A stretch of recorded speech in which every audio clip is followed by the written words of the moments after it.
اور ہم نے آج تک شکر ادا نہیں کیا کہ اللہ تعالیٰ کا ہم پر کتنا بڑا کرم ہوا کہ اس نے ہمیں انسان بنایا. کیونکہ دوستو اللہ میاں اس پہ قادر تھا کہ نہیں ہمیں گدھے بنا دیتا ہے؟ یہ ساری ریڑیاں ہم کو گھسیٹنی پڑتی اور ڈنڈے کھاتے وہ الگ. کتا بنا دیتا تو ہم اس کا کیا بگاڑ لیتے, خنزیر بنا دیتا تو ہم اس کا کیا بگاڑ لیتے. اس نے انسان بنایا اور پھر اس سے بڑا کرم یہ کیا کہ ہم کو مسلمان بنایا. اگر ہم سکھ کے گھر میں پیدا ہو جاتے تو نہ کلمہ ملتا, نہ ایمان ملتا, نہ قرآن ملتا, نہ محمد مصطفیٰ صلی اللہ علیہ وسلم ملتے. چوڑے چماروں کے گھر میں پیدا کر دیتا, یہودیوں عیسائیوں کے گھر میں پیدا کر دیتا تو ہم لوگ مسلمان نہیں بن سکتے تھے, کافر بن کے مرتے. اور اس سے بڑا کرم یہ فرمایا کہ اس نے ہمیں مدنی کریم صلی اللہ علیہ وسلم کا امتی بنایا. اگر وہ چاہتا تو نوح علیہ السلام کا امتی بنا دیتا, موسیٰ علیہ السلام کا امتی بنا دیتا, اور کسی پیغمبر کا امتی بنا سکتا تھا.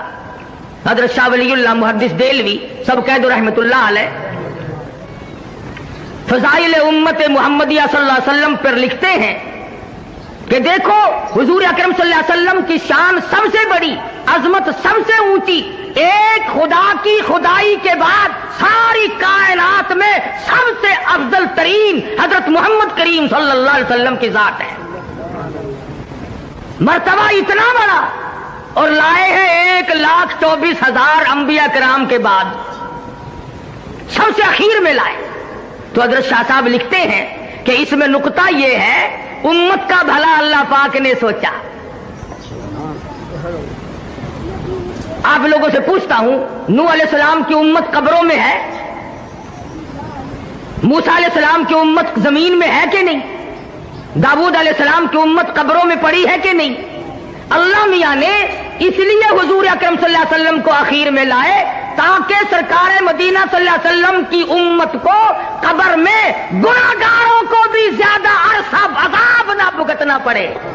نعرہ تکبیر, شان رسالت. بسم اللہ الرحمن الرحیم. السلام علیکم دوستو, پھر ہم آپ کے لیے قاری حنیف صاحب ملتانی رحمۃ اللہ علیہ کا بیان لے کر آئے ہیں. تو دوستو اس بیان کو پورا سنیں, انشاءاللہ ضرور فائدہ ہوگا. تو چلیے دوستو ہم آپ کو بیان کی طرف لے کر چلتے ہیں. لاکھوں برس گزر گئے نوح علیہ السلام کی امت کو عذاب بھگتتے, فرمایا اخیر میں لاؤ تاکہ گناہگار کا بھی بھلا. اور پھر قیامت میں جب حساب و کتاب شروع ہو تو ترتیب تو یوں ہونی چاہیے نا کہ پہلے آدم علیہ السلام کی امت کا حساب و کتاب ہو, پھر نوح علیہ السلام کا, پھر موسیٰ علیہ السلام. اس طرح سے ترتیب وار ایک ایک نبی اور ایک ایک پیغمبر کی امت کا حساب و کتاب ہونا چاہیے. مگر یہاں یہ ہے کہ حساب و کتاب سرکار مدینہ صلی اللہ علیہ وسلم کی امت سے شروع ہوگا, اس لیے کہ قیامت کے خوفناک منظر میں, تباہ کن گھڑیوں میں, ہوش ربو حالات میں حضور کی امت کو کھڑے ہو کر انتظار نہ کرنا پڑے.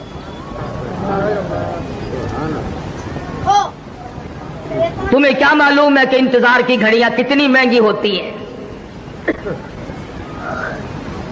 یہ بات اصل میں عشق کی ہے. جس کو انتظار کرنا پڑے اسے پتا چلتا ہے کہ ایک ایک گھڑی 100 برس کی بن جاتی ہے. ڈیپو پہ لوگ راشن لینے جاتے ہیں, لائن میں کھڑے ہوتے ہیں, ایک آدمی اگر آگے سے لے جائے نا پوری لائن گالیاں دیتی ہو, پھڑو اس نو کہنا پھڑو.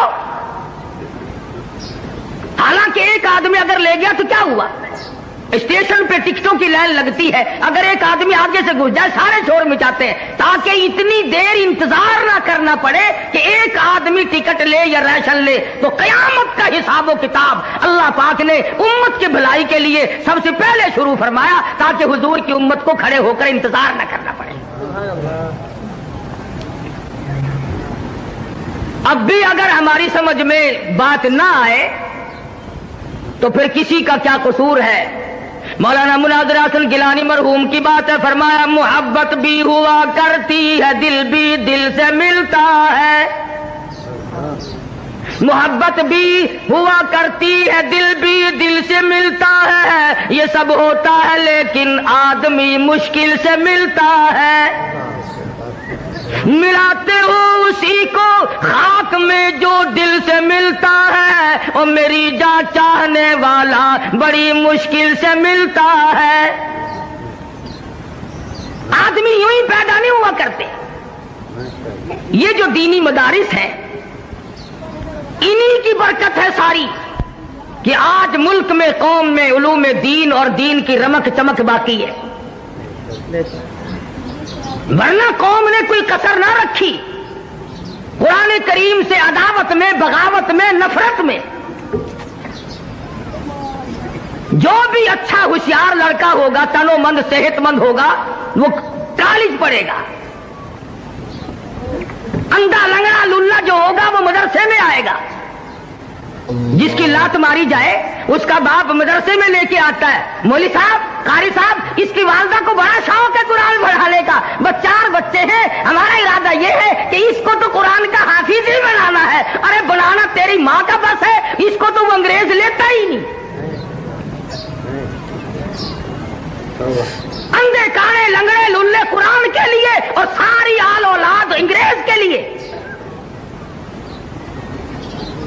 اور پھر دکانوں میں، بیٹھکوں میں، ہوٹلوں میں، کھیتوں پہ، گاڑیوں میں، موٹروں میں ایک بیٹھ کر کے عموماً بکواس کی عادت ہو گئی، اور جو مولویوں نے بیڑا گرک کر دیا۔ یہ ہوائی جہاز اغوا کر کے جو لے گئے تھے یہ مولانا تھے؟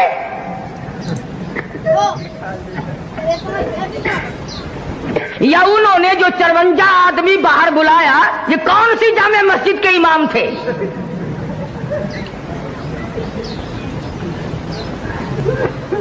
ذمہ داری سے کہتا ہوں، دیوبندی، بریلوی، اہل حدیث، تینوں مکتب فکر کے علماء کی طرف سے ذمہ داری سے کہتا ہوں، 14 اگست سن 47 سے لے کر، سمجھنا، 14 اگست سن 47 سے لے کر آج 16 اپریل سن 81 تک کا ذمہ وار ہوں کہ آج تک کسی مکتب فکر کے عالم نے ملک کے خلاف غداری نہیں کی۔ میں تو دوسروں کا بھی ذمہ وار بنتا ہوں، کوئی بریلوی عالم، کوئی اہل حدیث عالم، کوئی دیوبندی عالم ثابت کرو، مقدمہ چلاؤ، تم مولوی کو تخریب پسند ملک کے ٹکڑے کرنے میں ثابت تم کرو، پھانسی قاری حنیف کو لگا دینا۔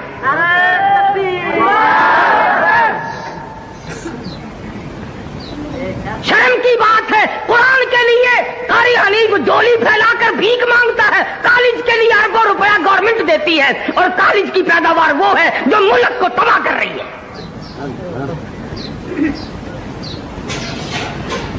16 سال تیرا بچہ کالج میں پڑھتا ہے مگر تیرا جنازہ پڑھانے کے قابل نہیں بنتا۔ وہ تو ساڈے متھے لگے ہویا، پیدا ہویا تو بانگ آسی دیتی، تیری ماں دا نکاح آسی پایا، تیرا پیو مرے گا جنازہ آسی پڑھا، ساڈے کولوں نس کے جاوے گا کتے؟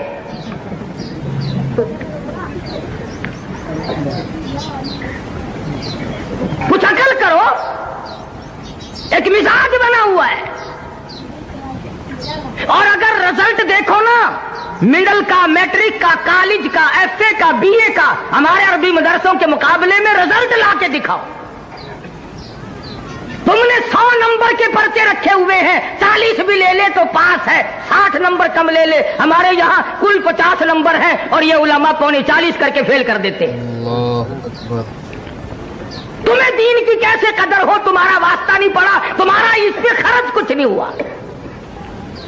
سلطان عالمگیر سب کہہ دو رحمت اللہ علیہ، بادشاہ وقت ہے، حکمراں ہے دلی کا،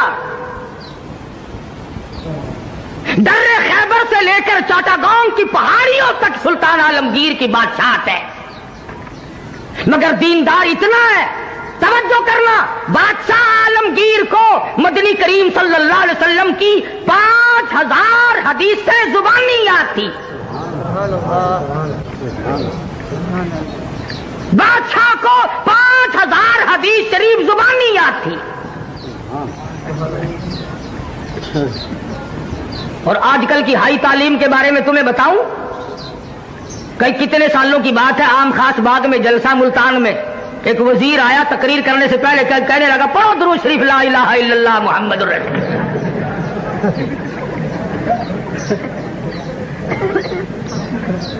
تعلیم بہت ہو گئی ہے،